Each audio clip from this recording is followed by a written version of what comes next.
नमस्कार दोस्तों, मैं सीमा आपका सरस्वती गुरुकुल चैनल पे स्वागत करती हूँ। आज हम कक्षा छठी विषय हिंदी पहली इकाई का 8वां पाठ जन्मदिन यह पाठ का आज हम स्वाध्याय देखने वाले हैं। तो स्वाध्याय शुरू करने से पहले एक बात मैं यहाँ पर बताना चाहती हूँ कि आपके इस चैनल पे सभी विषयों की वीडियो अपलोड हो चुकी है। हिंदी के भी सभी पाठ की वीडियो अपलोड हो चुकी है, जिसके प्लेलिस्ट का लिंक आपको डिस्क्रिप्शन बॉक्स में दिया गया है। अगर वहाँ पर आप क्लिक करोगे तो शुरू से लेकर अंत तक सभी पाठ की वीडियो आपको एक ही जगह पर मिल जाएगी। तो डिस्क्रिप्शन बॉक्स चेक करना मत भूलिएगा। तो चलो हम स्वाध्याय को शुरू करते हैं। इस पाठ के नीचे हमें कुछ प्रश्न दिए गए हैं, जिसके समाधान देखते हैं। तो पहला प्रश्न देखते हैं, जरा सोचो कार्टून बनाओ। इस शीर्षक के नीचे प्रश्न है, यदि पानी की टोंटी बोलने लगी। टोंटी यानी क्या? नल, या फिर मराठी में उसे तोटी बोलेंगे। तो अगर वो बोलने लगी तो क्या होगा, ये हमें कल्पना करनी है। तो उत्तर देखते हैं। अक्सर लोग पानी की टोंटी खुली छोड़ देते हैं या फिर नल खुला छोड़कर भूल जाते हैं। यदि पानी की टोंटी बोलने लगी तो जिसने भी नल की टोंटी खुली रखी है वह उसका नाम चीख चीख कर सबको बताएगी और सबके सामने उसे डांटेंगी। अगर पानी की टोंटी खुली है तो वह हमें बता सकती है और इससे पानी की बचत हो सकती है। मुंह धोते समय, ब्रश करते समय हम अक्सर पानी की टोंटी खुली छोड़ देते हैं, तब वो हमें निर्देश कर सकती है। आगे का प्रश्न देखो, विचार मंथन यह शीर्षक के नीचे सौर ऊर्जा अक्षय ऊर्जा यह वाक्य का हमें विश्लेषण करना है। तो देखते हैं, सूर्य से मिलने वाली ऊर्जा को ही सौर ऊर्जा कहते हैं। सूर्य से ही धरती पर सभी प्रकार की जीवन का अस्तित्व है। सौर ऊर्जा मौसम और जलवायु में परिवर्तन करती है। इससे मिलने वाली ऊर्जा से हम पानी गर्म कर सकते हैं, पंखे चला सकते हैं, बिजली बना सकते हैं, खाना पका सकते हैं। सौर ऊर्जा पर चलने वाले कुकर, लालटेन का भी संशोधन हुआ है। सौर ऊर्जा एक कभी न खत्म होने वाली अक्षय ऊर्जा है। जब तक सूर्य है तब तक यह सौर ऊर्जा हमारे काम आएगी।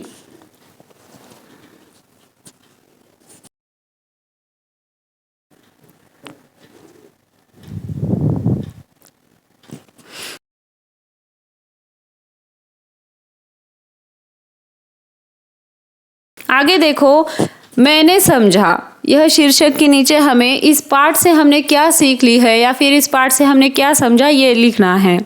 तो चलो देखते हैं। पानी और बिजली का उपयोग हमें सोच समझकर करना चाहिए, क्योंकि पानी और बिजली दोनों के भी भंडार बहुत ही सीमित है। हमें बेवजह पानी बर्बाद नहीं करना चाहिए। जब आवश्यकता ना हो तब बिजली से चलने वाले उपकरण बंद कर देने चाहिए, जैसे पंखा, कूलर, एसी आदि।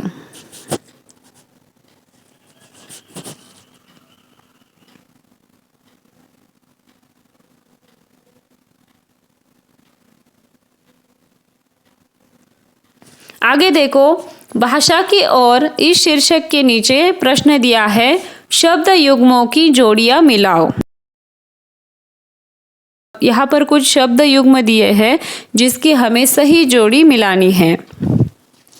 तो शुरू में देखो, पहला शब्द है अड़ोस, इसकी जोड़ी आएगी पड़ोस। बारी, आगे के शब्दों में देखो, बारी के लिए बारी यही शब्द आया है। अच्छा, इस शब्द की जोड़ी है बुरा। नहाना, इस शब्द की जोड़ी होगी वहाना। हंसी, इसकी जोड़ी होगी खुशी। आया समझ में?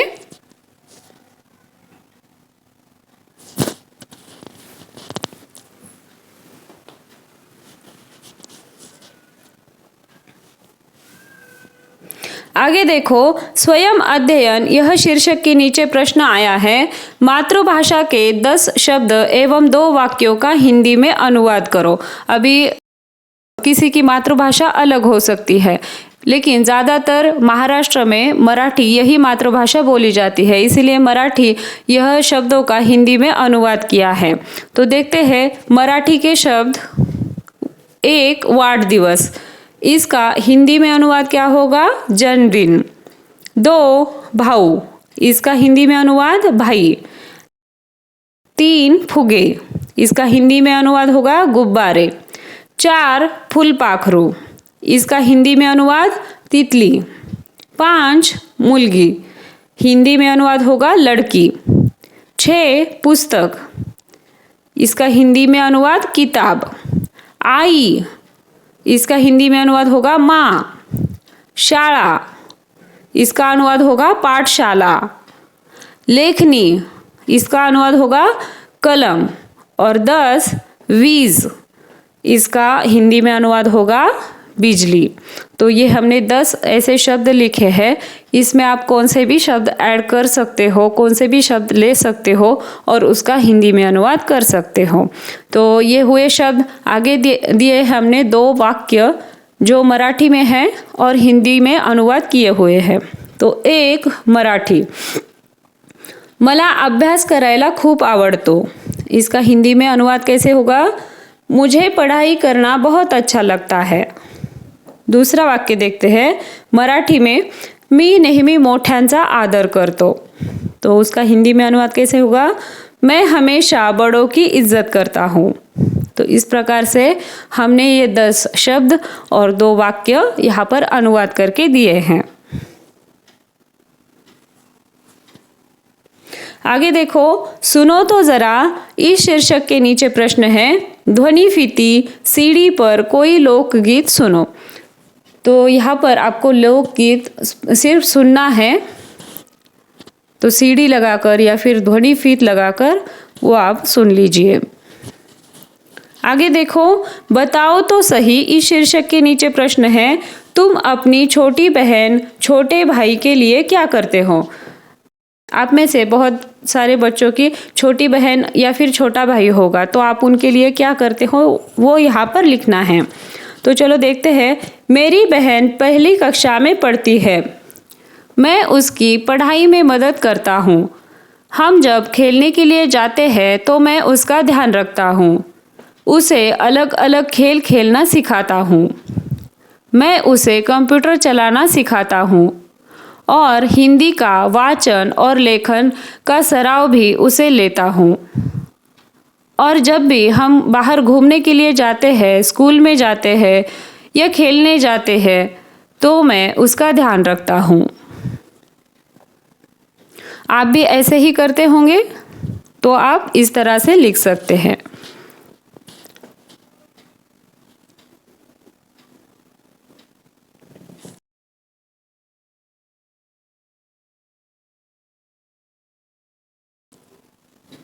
आगे देखो, डॉक्टर APJ अब्दुल कलाम की आत्मकथा का अंश पढ़कर चर्चा करो। इसके लिए आपको अब्दुल कलाम इनकी आत्मकथा यह पुस्तक पढ़ना होगा और उसके आधार पर यह उत्तर लिखना होगा।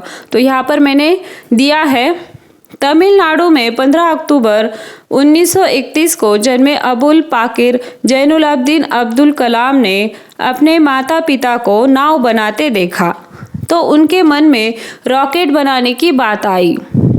गांव के स्कूल से निकले इस शख्सियत के इरादे लड़ाकू विमान उड़ाकर आसमां छूने के थे, पर उनकी तमन्ना पूरी नहीं हुई थी। तब भी हिम्मत नहीं हारी, हिंदुस्तान को एक परमाणु ताकत बनाया, अग्नि व पृथ्वी जैसी मिसाइलें दी। वह हमेशा बोलते थे कि खुली आंखों से सपने देखा करो। उन्होंने अपने मन, वचन और कर्म से आखिरी सांस तक इसे पूरा करके दिखाया। यही कारण है कि आज डॉक्टर अब्दुल कलाम को हर भारतीय सलाम करता है।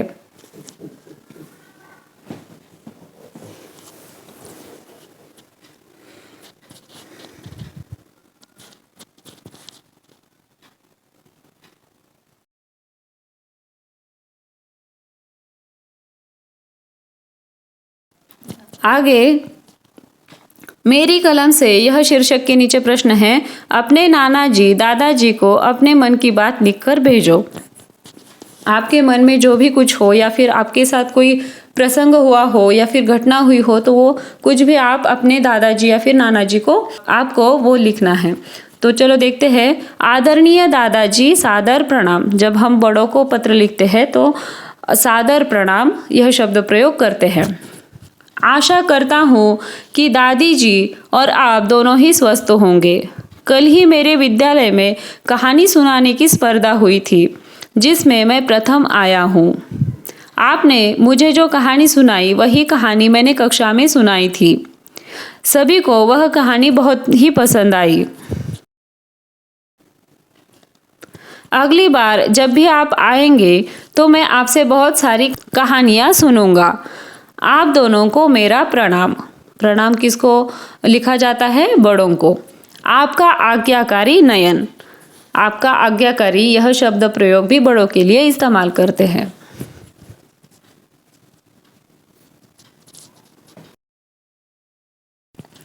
आगे के प्रश्न देखो। 2-3 वाक्य में उत्तर लिखो। इसके नीचे हमें कुछ प्रश्न दिए हैं। 1. बबलू की आदत से कौन परेशान थे?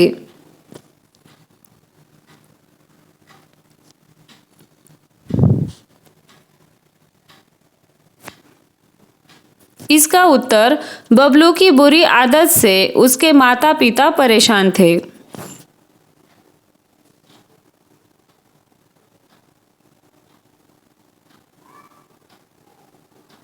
2. शीला मौसी ने बिजली की कटौती का क्या कारण बताया?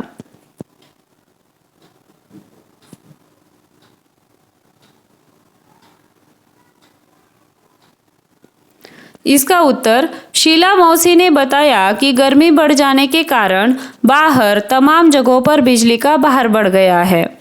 इसी कारण कंपनी ने उनके यहाँ भी आज से कटौती शुरू कर दी है।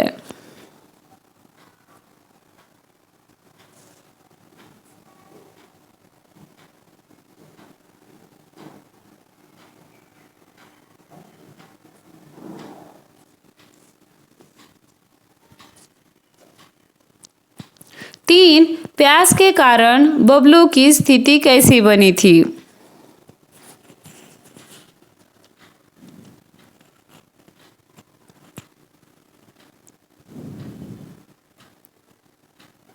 इसका उत्तर, बबलू को बहुत जोरों की प्यास लगी थी। बबलू एक घूंट में ही सारा पानी घट गया। खाना खाते ही वह प्यास से बेचैन हो उठा। वह पानी पानी चिल्लाने लगा।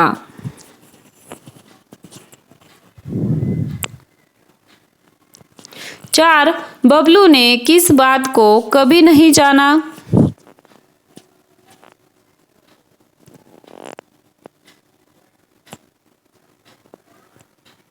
इसका उत्तर, बबलू कभी यह नहीं जान पाया कि शीला मौसी के यहाँ जन्मदिन की पार्टी में जो कुछ हुआ वह एक नाटक मात्र था।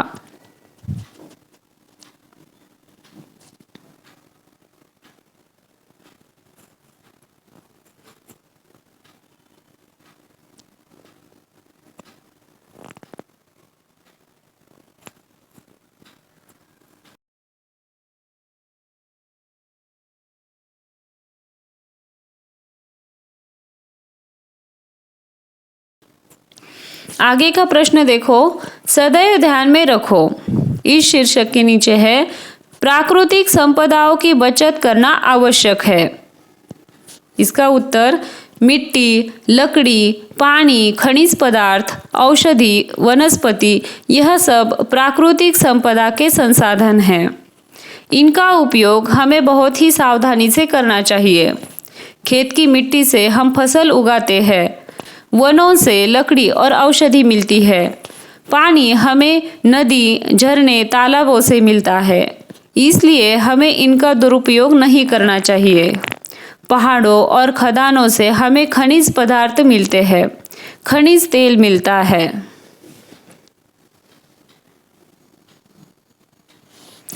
प्रकृति के इन सभी संसाधनों का भंडार बहुत ही सीमित है और थोड़ा है।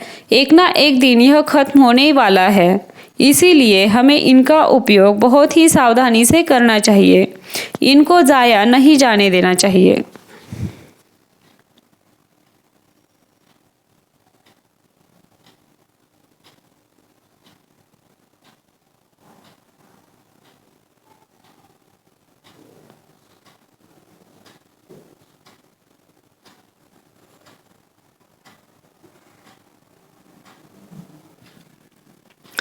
आगे देखो, अध्ययन कौशल्य। इसके नीचे प्रश्न है, निम्नलिखित चित्रों के नाम बताओ और जानकारी लिखो। यहाँ पर कुछ हमें चित्र दिए गए हैं जिसको हमने अंक दिए हैं, जिससे हमें वो चित्रों का विश्लेषण करने के लिए आसान होगा। तो देखते हैं, पहला चित्र है किसका? तालाब का। तालाब, बरसात का पानी इसमें इकट्ठा होता है। इसका पानी पीने के लिए, रोज के काम करने के लिए, सिंचाई के लिए काम आता है। इसमें बहुत सारे जीव जंतु और छोटे प्राणी भी पाए जाते हैं। तो चित्र का अंक देखना है या फिर चित्र को कौन सा नंबर दिया है वो नंबर देखना है, और यहाँ पर जो नंबर दिया है वो देखना है। 2 नंबर क्या दिया है? कुआं। इसमें बरसात का पानी जमा होता है, जमीन से भी पानी आता है। इसका पानी पीने और सिंचाई के काम आता है। तीसरा चित्र, झरना, पहाड़ियों के बीच ऊंचाई से गिरता है। बरसात के मौसम में झरने ज़्यादा पाए जाते हैं। इसका भी पानी पीने के लिए, अन्य कामों के लिए उपयोग में आता है। 4, बादल, बादलों के बरसने से ही तालाब, नदी, कुएं, बांध इनमें पानी भर जाता है और पूरे साल का पानी हमारे काम आता है। बादल ही पानी का मुख्य स्रोत है।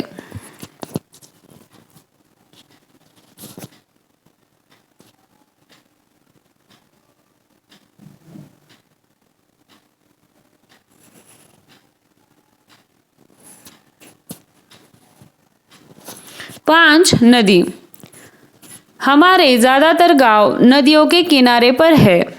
नदियों का पानी पीने के अलावा सिंचाई और कारखानों में काम आता है। नदियों में जल परिवहन के साथ मछली पालन भी होता है। जल परिवहन यानी क्या? जो नदी में हम छोटी जहाज के माध्यम से इधर से उधर जा सकते हैं, उसको क्या कहेंगे? जल परिवहन। आया समझ में? अभी बहुत बड़ी नदी होगी या फिर बहुत गांवों से जुड़ी होगी तो हम नदी से जल्दी वो रास्ता पार कर सकते हैं। वो जहाज़ के जरिए, जहाज में बैठकर हम एक गांव से दूसरे गांव तक जा सकते हैं। आया समझ में? आई होप आपको सभी प्रश्नों का समाधान मिल गया होगा। ऐसे ही नए नए वीडियो को देखने के लिए चैनल को लाइक करो, शेयर करो, सब्सक्राइब करो और वीडियो की नोटिफिकेशन के लिए बेल आइकॉन प्रेस करो। अगर आपको कुछ परेशानी हो रही हो, कुछ आपके मन में सवाल हो तो ज़रूर पूछ लेना, उसके जवाब देने की मैं पूरी कोशिश करूँगी। धन्यवाद।